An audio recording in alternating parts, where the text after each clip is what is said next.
And, you know, Americans, that's another thing we're known for. You know, all the cowboy movies and the ranches and the farms. And at one time we were more of an agricultural nation. Over 80% of Americans lived on farms. I don't know if you knew that. The other thing is because, like I said, it kind of represents the fast food capitalist kind of marketplace where McDonald's thrives all over the world. Okay, so I have a couple ideas. I'm going to set my timer, and I'm going to go ahead and I'm going to demonstrate this one for you. Let's see. Go. I get my timer set, and hopefully you had a chance to do this. And by the way, whenever you get a question that asks specifically about your country, it's very important to name your country. I've had many students in private lessons talk all about a gift or a tourist location or a food, and they never mention that, oh, you know, by the way, I'm from the Philippines. And so the information really doesn't make sense to the listener because we want to know how the food is linked to your country, or how this special gift, these special, you know, matryoshka dolls represent Russia and how they're associated with Russia, for example. So you really need to give the name of your country also somewhere in the talk, probably very early on. Okay, so I'm going to demonstrate this now. My clock is at 45. I'm using the time left .info timer. I think I gave you the link in lesson 1. It's really important that you have a timer that you can adjust with seconds that can go from 45 down to 0 or from 60 descending down to 0. Mine is set at 45, so here we go. Today I want you to pay attention to where I make the transitions. This is where I get to use fancy words like moreover, in addition, furthermore, okay? And even though I'm speaking my first language, I'm not going to speak any faster than I am right now, because the faster I speak, yes, I can pack in more details and ideas, which might seem like a good idea, but the faster I speak, the worse my pronunciation is, the shorter the breaks will become between sentences, and the more difficult it is for the rater to understand what I'm trying to say. And they don't even have any facial clues, any gestures. All they have is my voice in their headset when they listen to my audio file if I'm taking the real TOEFL. Okay? So let me demonstrate that now. Here we go. In my opinion, the food that is the most representative of my country, the United States, would have to be the cheeseburger.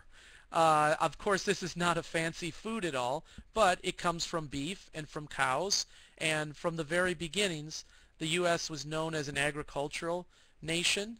Later, of course, everybody has associated the U.S. with Western movies and ranchers on the range, you know, riding horses.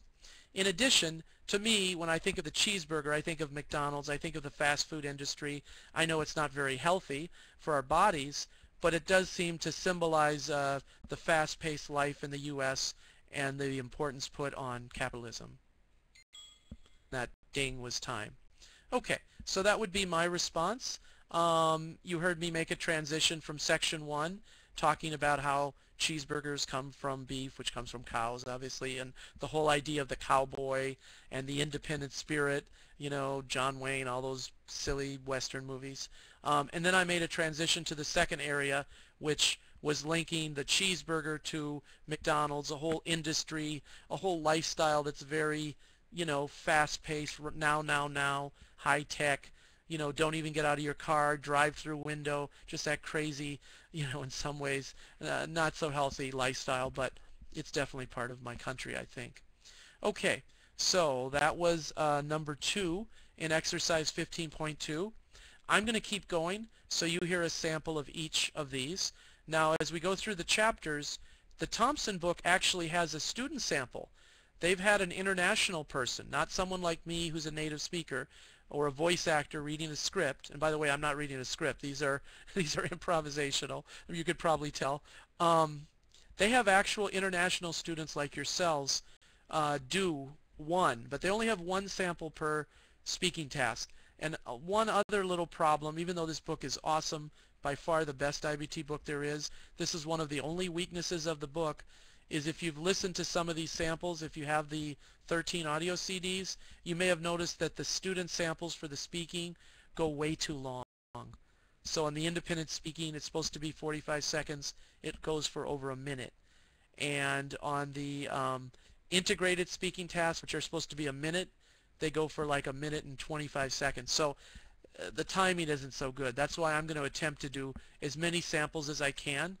And those of you who are on the Platinum Plan, when we have private lessons, I'm going to let you do your speaking live, and I will listen, and I will sit here and take notes and not interrupt you, and I can actually hear everything in real time, just like when you send me your files, I can hear and give you written feedback. Okay? So I'm going to keep moving on to number 3.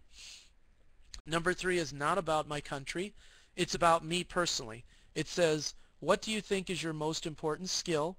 Explain why you think so. Include details and examples. Okay, so a skill is something that you can do. It's not a characteristic. So you wouldn't say my patience or my sense of humor. Those are characteristics. I don't think those are skills. Skills are something you can do. Like some of you probably have wonderful computer skills, or you have great language skills. You speak at least 2 languages. I know that. You speak English plus your first language. I'm going to talk about my ability to communicate, my communication skills.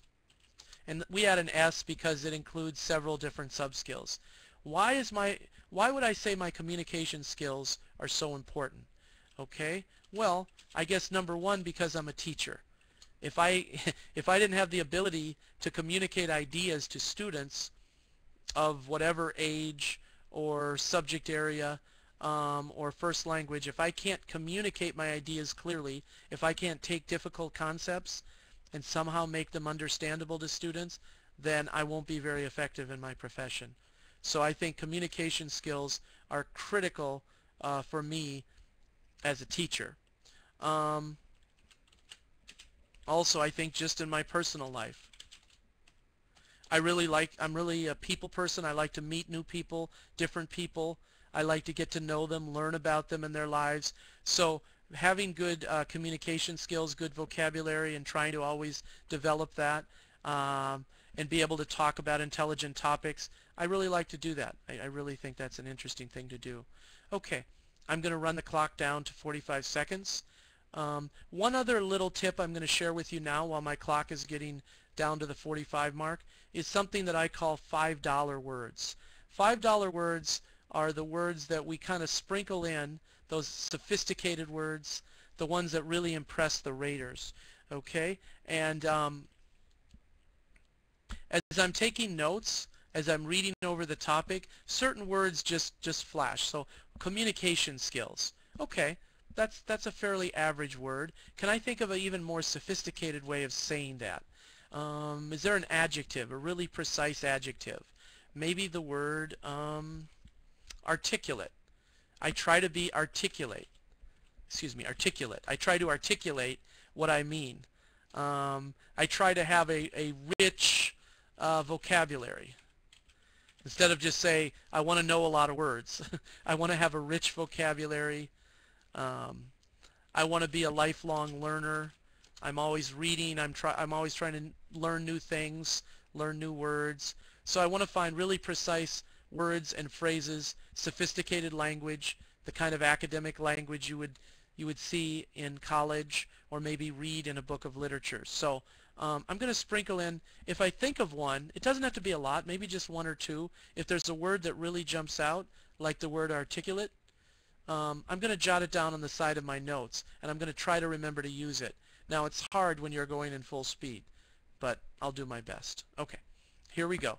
Opening statement, section 1. I'm going to talk about my skill, how it helps me in my professional life, and then section 2, maybe how it helps me in my personal life. So that would make it a very important skill. Here we go. I believe